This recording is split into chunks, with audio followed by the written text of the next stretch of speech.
내일 명절을 당해서 아마 우리 성도님들 마음이 바쁘실 것 같은 생각이 듭니다. 이제 즐거운 명절이 되시기를 바라고, 이번에 추석 명절에 떡 많이 드시기를 바라요. 오늘 예수님이 우리의 생명의 떡이신 그분이 오셨습니다. 오시는 말씀입니다.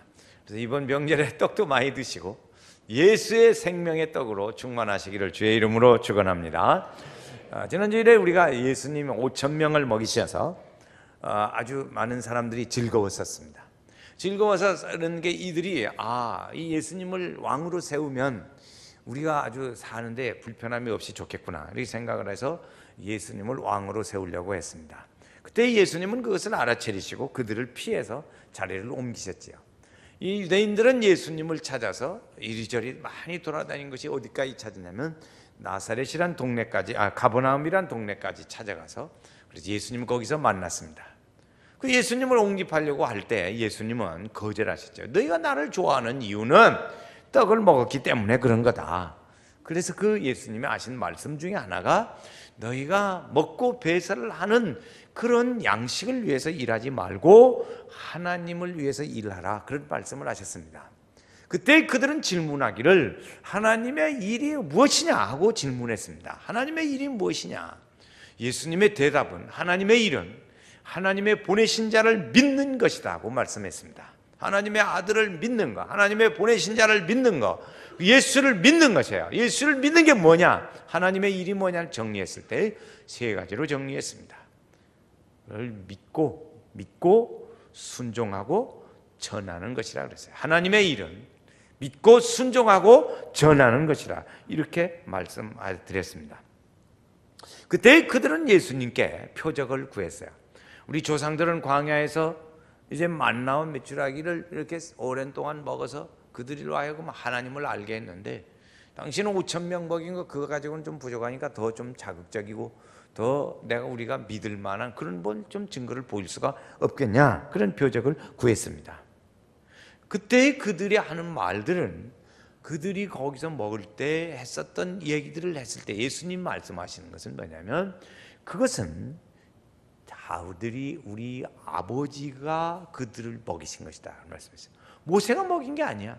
하나님, 우리 아버지가 먹이신 것이다. 그러니까 지난번 5,000명을 먹인 것도 내가 먹인 게 아니고 아버지가 먹인 것이다 하는 얘기입니다. 둘 다 아버지가 먹인 것이라 하는 말씀했어요. 그런데 그때 주님이 이어서 주신 말씀은 우리가 32절 말씀을 한번 같이 읽어보시겠습니다. 앞에 제가 읽겠어요. 예수께서 이르시되 내가 진실로 진실로 너희에게 이르노니 모세가 너희에게 하늘로부터 떡을 준 것이 아니라, 시작, 내 아버지께서 너희에게 하늘로부터 참떡을 주시니라. 아멘. 참떡이 뭐냐 그랬더니 33절 말씀해 보니까 그 참떡에 대한 설명이 있습니다. 또 읽어요. 하나님의 떡은 하늘에서 내려 세상에게 생명을 주는 것이니라. 생명을 주는 것이다. 그때 이 유대인들은 예수님에게 우리가 그 떡을 늘 먹고 좋게 좀 해주세요, 그 떡을 항상 우리에게 주십시오 하고 예수님께 요청했습니다. 그것이 33절 4절 말씀이죠. 그들이 이르되 주여 이 떡을 항상 우리에게 주소서. 그 떡, 예수님은 지금 이들과 대화하는 중에 예수님은 하늘에 주시는 생명의 떡을 말씀하시고 그 떡은 바로 내가 그 떡이다 하는 말씀인데, 이 유대인들은 말하기를 우리가 먹고 배설하는 그런 음식, 그 떡을 주소서. 오늘 우리 성도들이 명절 때 많이 드실 그 떡을 우리에게 주소서, 그런 얘기를 합니다. 예수님의 생각과 지금 이 유대인들의 생각이 조금 각도가 다르죠. 예수님은 하늘에서 주시는 생명의 떡, 그분이 곧 예수, 그분이고, 이들은 먹고 그래서 하는 그런 생활의 육체적인 양식을 위해서 들었어요. 그러니까 그들은 생각하고 그 양식을 좀 우리에게 매번 좀 주십시오, 그렇게 얘기한 거지. 그럼 양식을 달라 그랬어요. 다르죠. 전에 교회에서 구호물자를 나눠준 일이 있습니다. 구호물자. 그 구호물자를 줄 때 이제 다 동네 사람들 모이세요. 이렇게 좋은 미국에서 미국에 헌옷 우리 길거리에 그런 모아놓는 그런 옷, 그런 것만데, 그때 그거 갖다가 우리 줄 때 동네 사람들이 다 왔어요. 예수 안 믿어도 왔어요. 그 사람들은 뭐하러 왔어요? 그 사람들은 예수와는 별 관계없이 옷 받으러 왔어요. 옷 받으러. 그 옷이 그 사람들에게는 떡이. 그 사람들에게 믿지 않고 구물자 받으러 온 동네 사람들에게는 그것이 떡이 뭐냐? 옷이 떡이란 말이에요.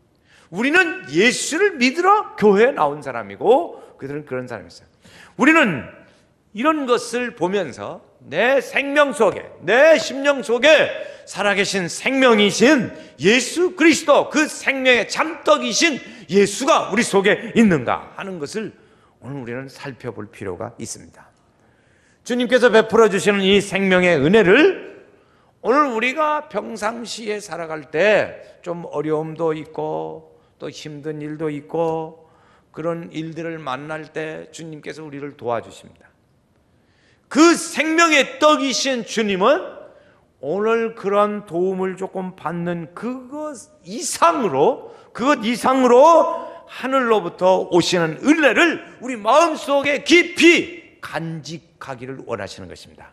그 하나님의 은혜를 깊이 간직하는 사람을 생명의 떡을 먹은 사람이라고 말하는 거예요. 하나님의 은혜를 간직하는 사람. 마리아라는 사람은 가브리엘 천사가 너를 통해서 한 생명을 낳을 거라는 말씀을 들려줬을 때 그 말씀을 간직하고 기억했습니다. 사가랴 엘리사벳에게 갔을 때 너에게 잉태된 자는 축복이라고 말했을 때 그 말씀을 그는 또 간직했습니다. 내 아기를 낳았을 때 목자들이 와서 하나님께는 영광이요 땅에는 평화라는 말을 했을 때 마리아는 그 말씀을 기억했습니다. 천사들이 영광을 외쳐야 될 때 말씀을 기억했습니다. 예수님이 12살 때 성전에 올라가서 내가 아버지 집에 있어야 할 줄을 알지 못하셨나이까 말할 때 이 마리아는 그의 말씀을 마음에 두었더라고 그랬습니다. 여러분, 오늘 우리가 하나님의 말씀, 생명이 떡이신 예수 그리스도를 우리가 간직하고 그분의 은혜를 생각하며 우리 마음속에 간직할 때 그 사람을 뭐라고 그러냐? 참떡을 먹었다, 이렇게 표현할 수가 있겠죠. 예수님은 우리에게 생명의 떡이십니다. 생명의 떡이십니다.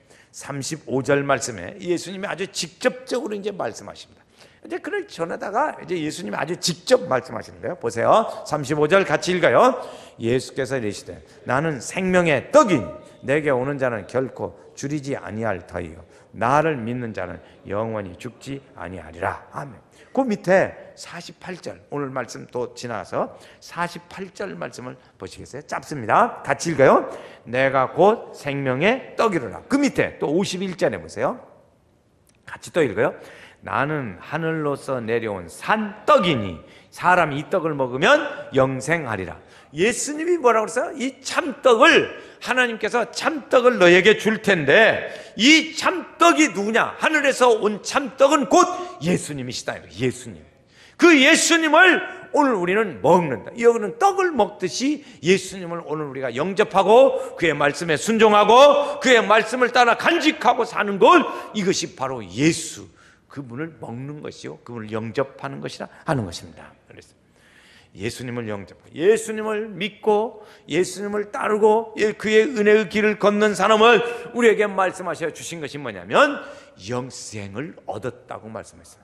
생명을 얻었고 영생을 얻었고 사망에서 생명으로 옮겼다고 말씀하시고 있어요. 자, 오늘 말씀 한번 찾아보겠어요. 요한복음 5장 24절. 이 생명의 떡이신 예수를 듣고 말하는 사람은 어떤 사람이냐 하는 거예요. 자, 요한복음 5장 24절 같이 읽어요. 예수께서 진실로 너에게 이르노니 내 말을 듣고 또 나 보내신 이를 믿는 자는 그 다음에 있어요. 영생을 얻었고 심판에 이르지 아니하는 사망에서 생명으로 옮겼느니라. 세 가지 말씀하세요. 영생을 얻었고 심판에 이르지 아니하고 사망에서 생명으로 옮겼고 이렇게 말씀하시죠. 그러니까 예수를 이 참떡을 오늘 우리가 간직하고 먹는 것은 얼마나 중요한 일인가 알 수 있습니다. 영생을 얻는 일이요 사망에서 생명으로 옮긴 일이 이루어지게 되는 거예요. 오늘 우리 한번 합시다. 나에게는 시작. 나에게는 예수님이 계신다. 그렇죠. 오늘 말씀은 예수님이 그냥 계시는 게 아니에요. 어떤 예수님? 참떡이신 예수님이 계시는 거예요. 오늘 말씀해 보면 예수님이 떡이라고 했으니까 이 참떡이신 예수님이 우리 안에 계신 거예요. 그 예수님이라고 해도 되는데 오늘 말씀에는 떡이신 예수님이란 말이에요. 떡이신 예수. 그 떡이신 예수님이 우리 안에 계셔요. 예수님이 있는 사람, 예수를 믿고 그 은혜 안에 거하는 사람, 거기에는 생명이 있고 축복이 있고 은혜가 있다고 말씀하고 있습니다. 예수님을 영접하는 사람은 하나님의 영원한 생명을 소유하는 사람입니다. 하나님의 아들이 있는 자에게는 생명이 있고 하나님의 아들이 없는 자에게는 생명이 없느니라 말씀하셨어요. 그러니까 예수 그리스도 그분이 계신 분에게는, 있는 사람에게는 생명이 있다고 그래요. 그 생명은 하나님의 영원한 생명이 있는 거예요. 내 생명이 기는 게 아니에요. 육체적 생명이 기는 것보다 우리에게 주시는 의미의 얘기는 하나님의 영원한 생명이 우리 속에 있는 거예요. 하나님의 영원한 생명. 그래서 그 예수님을 통해서 우리는 만날 때, 그 예수님을 만나고 그 하나님을 만날 때 오늘 우리에게 영적인 갈증과 그리고 굶주림과 그리고 헤매임이 없이 하나님의 은혜의 평강 가운데 거하는 거예요. 그 은혜 가운데 거하는 삶을 살게 되는 거죠. 사람을 보며 세상을 볼 때 만족함이 없었네. 나의 하나님 그분을 뵐 때 나는 만족하였네. 할렐루야. 그 예수를 우리 속에 간직하는 그 사람은 하나님의 생명을 지닌 사람이에요. 지닌 사람. 자, 예수를 믿는 자는 어떻게 일어나냐 말씀해 보니까 35절에 보면 두 가지를 말씀합니다. 줄이지 아니하고 영원히 목마르지 않는다. 예수의 생명이 있는 사람에게는 그런 갈급함과 그런 메마름과 그런 것이 없고 하나님의 주시는 풍성함과 은혜가 넘친다는 거예요. 내가 온 것은 양으로 생명을 얻게 하고 더 풍성히 얻게 하려는 것이라. 예수님이 원하시는 것은, 그래서 우리가 예수님이 우리에게 원하시는 것은 뭐냐면, 우리는 때로는 말이죠, 생활이 불안정하기도 하고 병들어 누워있기도 하고 자신에게 채워지지 않는 정신적인 어려움이 있을 수도 있습니다. 그 어려운 일들 수 있어요. 그러나 이런 것들보다도 더 어려운 문제가 뭐냐면 우리 속에 들어있는 죄성의 심각함이라고 하는 것입니다. 우리는 외형적으로 보이는 것들보다 그것을 쉽게 생각하지만 우리는 속에 있는 것, 주님 우리에게 말씀하시기를 너희에게 들어가는 것보다 너희 속에서 나오는 것이 너희를 더럽게 한다고 말씀했어요. 우리 속에서 나오는 더러운 것, 그 더러운 것을 아는 거예요.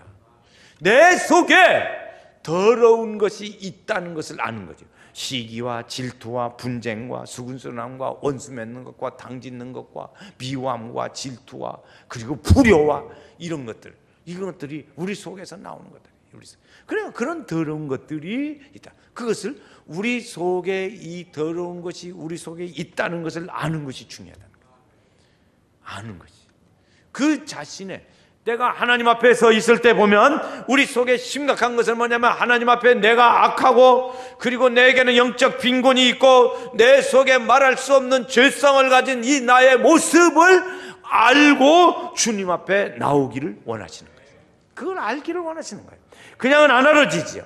하나님, 내가 선한 것이라고는 알 수 없습니다. 내가 선을 행하려고 해도 내 스스로 선을 행할 수가 없다는 내 자신을 알게 됩니다. 하나님, 나는 선을 행하려고 그렇게 해도 안 돼. 그것이 로마서 7장의 말씀. 행하려도 안 되지 않습니다. 생명의 뜻을 맛을 알면 내 안에 들어있는 죄가 얼마나 무서운 것인가를 알게 된다는 거지. 우리 속에서 나오는 것들이 얼마나 무서운가요? 얼마나 추한 것인가를 알게 된다는 거죠. 오늘 우리는 하나님 앞에 나올 때 주님이 우리에게 원하시는 것은 무엇을 원하시냐면, 내 무디어진 심령을 어찌할 수가 없어서 자신의 가슴을 부둥켜 안고 그리고 자신을 안타까워하며 하나님 한없는 눈물로 가슴을 여미면서 주님을 사모하는 목마름에 말씀을 살아 산다고 하지만, 그러나 실제로 주님 앞에 보면 그렇지게 되지를 아니하고 내 자신을 어찌할 수 없는 그 모습을 스스로를 발견하기를 원하시는 거예요. 어찌할 수 없는 내 마음 주님께 맡긴 채로 그 어찌할 수 없는 그 마음에 대하여 알고 주님께 그 마음을 내놓고 이야기할 때 그것을 주님은 우리에게 원하시고 계신다는 거죠. 그걸 주님 원하십니다. 그래서 그런 마음을 가지고 주님께 도움을 구하는 사람에게 주님은 생명의 떡이 되어주시고 영적인 갈증에 목말라 하지 않게 하시고 그를 우리에게 시원함을 주시는 하나님의 은혜를 우리에게 주시는 줄로 믿습니다. 어느 목사님이 경험한 간증 중에 이런 얘기를 해요. 자기는 믿음 생활을 하다가 어느 때 이렇게 슬럼프에 빠졌는데 하나님이 자기 자신을 버린 걸로 생각했다는 거예요. 하나님 자기를 버리는 걸로. 그래서 하나님이 자기를 버렸다는 생각을 하니까 하루하루 살아가는 것이 두려운 거예요. 그냥 하루 사는 것이 그냥 두려워요. 그리고 마음이 불편해서 잠도 그냥 한숨을 편하게 잘 수도 없어요. 자기 자신이 어느 날 자신이 죄인이라는 것을 그때 너무너무 괴로워하는 중에 자신이 죄인이라는 사실을 깨닫게 됐어요. 그때부터 하나님 말씀을 붙잡기 시작했습니다. 그때 하나님 말씀을 붙잡았을 때 주님께서 그에게 새로운 영적인 흉년이 오지 않게 채워주시고 풍년으로 채워주시고 생명의 양식으로 채워주시고 그에게 평안과 은혜를 우리에게 주시더라는 것이죠. 그래서 그랬어요. 그가 하는 말은 주님만이 나의 힘, 나의 방패, 나의 참 소망, 나의 온 정성 다 바쳐서 주님 경배합니다. 하나님 앞에 고백했다는 거예요. 하나님 앞에 고백. 주님 우리에게 이렇게 버려두지 아니하시고 우리에게 하나님의 은혜를 평안으로 우리에게 주십니다. 그래서 주님은 내가 너희에게 수고하고 무거운 짐진 자들아 다 내게로 오라고 부르시는 거예요. 그런데 주님 오늘 말씀에 보면 36절 말씀에 보니까 그랬어요. 제가 읽겠어요. 36절 말씀. 그러나 내가 너희에게 이르기를 너희는 나를 보고도 믿지 아니하는도다 그랬어요. 오지를 않는다는 거죠. 오지를 않는다. 그러나 주님께 오는 사람은 뭐라고 말씀하시냐면 나의 멍에를 메고 내게 배우라. 내가 오면은 편히 쉬게 하리라. 주님 우리에게 평안을 주신다. 나의 평안을 너희에게 주느라 주님 말씀하시고 계십니다. 바리새인들은 이 말씀을 받아들이질 않았습니다. 오지도 아니하고 따라가지도 않았습니다. 어떤 사람이 주님께 옵니까? 예수님 말씀하신 것은 뭐냐면 아버지께서 보낸 사람이 내게 온다 그랬어요. 아버지께서 보낸 사람. 아무나 오지 않는다는 거지. 그러니까 여러분 오늘 교회에 오시는데 여러분 처음에 교회에 오시게 될 때 그냥 왔나요? 그렇지 않아요. 아버지께서 이끌어서 오늘 우리를 여기까지 오게 하신 줄로 믿습니다. 아침에 여러분 바쁘셨죠? 밤도 바쁘셨지요? 교회 오시려니까 막 서둘렀지요? 왜 그래요? 성령께서 우리를 가게 만드신 거예요. 우리를 주의 전으로 오게 하신 거예요. 그 사실을 우리는 성령의 감동을 인정해야 돼요. 그걸 부정할 필요가 없어요. 그걸 성령께서 인도하셔서 이렇게 오게 하셨다 하는 것을 믿으시면 돼요. 그 사람이 주님께로 들어가고 그 주님께로 올 수가 있고 주의 품 안에 들어갈 수가 있게 됩니다. 어느 날 학교에 있는데 학교 운동장에서 쉬는 시간에 어린 학생들이 많이 놉니다. 근데 이제 수업을 알리는 종이 땡땡땡 쳤어요. 그러니까 다 학생들이 들어갑니다. 근데 오늘 보니까 어떤 학생 하나가 들어가지 않고 운동장에서 놀고 있어요. 그래서 그 교장 선생님이 그 학생에게 다가가서 물었어요. 너는 어찌 안 들어가냐? 그랬더니 그 학생 하는 말이 저는 이 학교 학생이 아니에요. 학교 안 다니는데요. 심심해서 애들하고 쉬는 시간에 놀라려고요. 여기 놀러 왔어요. 그러니까 그 학생은 수업 시간에는 못 들어가고 학생들이 수업 끝나면 놀러 나올 그 시간 동안을 기다려야 합니다. 기다렸다가 잠깐 놀고 들어가고 또 잠깐 해요. 그 학생이 만약에 그 어린이가 학생이었다면 수업 시간에 들어가서 공부도 하고 배웠을 거예요. 학생이 아니니까 들어가지를 못하는 거지요. 주님이 우리를 예수의 생명이 있고 그 안에 거하는 사람에게 주님의 안에 들어가고 주의 은혜를 받게 될 줄로 믿습니다. 하나님께서 함께 하시고 생명이 떡이신 예수 그리스도를 있는 분은 주님이 우리에게 오라고 하실 때 그 안에 들어갈 수도 있고 의지하고 믿고 의지하며 따르는 사람이 천국에 들어갈 수 있는 줄로 믿습니다. 그렇지요. 주님은 하늘에서 내려온 생명의 떡이라고 본인을 말씀하세요. 자신 스스로 말씀하셨어요. 우리는 예수님과 이 말씀을 가슴에 간직하고 그것을 간직 감사하면서 주님 앞에 나오는 사람, 주님은 그 사람을 환영하신다고 말씀하십니다. 내어쫓지 않겠다고 말씀하셨습니다. 우리는 생명의 떡이신 이 예수님을 먹는다고 하는 것은 그분을 모셔드리는 것이고 그분의 말씀에 순종하는 것이고 그분을 따라서 말씀을 따라서 사는 거예요. 이 생명의 떡이신 예수님을 따라 오늘 우리는 그렇게 살아가야 할 줄로 믿습니다. 우리에게 영적인 갈급증을 주님께서는 제해 주시고 생명의 떡이신 그 양식을 먹을 때 우리는 배부름이 있어요. 떡을 먹을 때 배부름이 있어요. 예수의 생명의 은혜를 우리가 누릴 때 그때 우리는 영적 배부름이 있어요. 그 은혜가 있어요. 우리 성도들에게 이번에 추석 명절에도 다 이러한 하나님의 은혜로 충만하시기를 주의 이름으로 축원합니다. 떡 먹어서 배부르기도 하겠지만 그 떡을 먹으면서 무엇을 생각하면 좋겠어요? 예수의 생명의 떡이, 생명의 떡이신 그 예수를 오늘 우리 속에 간직하고 믿음의 사람으로서의 신분을 잃지 않아야 돼. 잊어버리면 안 돼. 예수의 사람으로서의 오늘 우리의 신분은 하늘에 속한 자예요. 하나님께로 나간 자예요. 생명으로 옮긴 자예요. 그것을 오늘 우리는 간직하면서 살아야 될 줄로 믿습니다. 우리는 하나님의 일을 하면서 사는 복된 성도들이 되어야 합니다. 하나님과 함께 일하는 복된 명절이 되어지시기를 주의 이름으로 축원합니다.